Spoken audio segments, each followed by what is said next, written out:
Nagwagi sa best of 5 toss coin si Johnny Villanueva laban kay Jim Valero upang pagpasyahan kung sino sa kanila ang nanalo bilang mayor ng Bocaue, Bulacan. Ito ang balita ni Nestor Torres. Sa isang pambihirang pangyayari sa kasaysayan ng eleksyon sa Pilipinas, nagwagi si Johnny Villanueva sa mayoralty race sa Bocaue, Bulacan sa pamamagitan ng toss coin.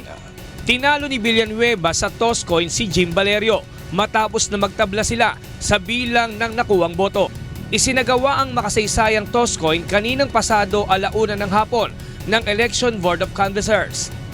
Batay sa COMELEC Resolution number 10083, sakaling magtabla ang dalawang kandidato ay ire-resolve ito sa pamamagitan ng palabunutan o toss coin. Best of 5 ang toss coin ni Villanueva at Valerio. Si Municipal Election Officer Deo Gracias Danao ang nagsagawa ng toss coin. Ako pa rin yung nag-invite doon sa mga sa media dahil gusto ko maging transparent din ako at saka para makita ng bayan na wala kaming ginagawang pandaraya dito.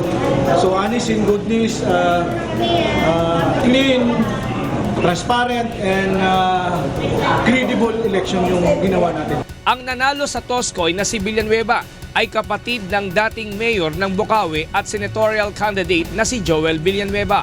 Matapos ang punong-puno ng tensyon na toss coin, ay kaagad na napaiyak at nagpasalamat sa Diyos si Mayor Johnny Villanueva. Hindi po ako makapaniwala sa nangyari dahil sa simula pa man ay hinihira po ang ganitong kaganapan sa ating bansa kung saan nagtatakla ang dalawang naglalabang kandidato. Consider po na napakalaki po ng aming bayan. Hinarap po natin ang tapang ano man po ang hihinatnan ng Boscoy na ito. Mula dito sa Bulacan, Nestor Torres, UNTV News Worldwide.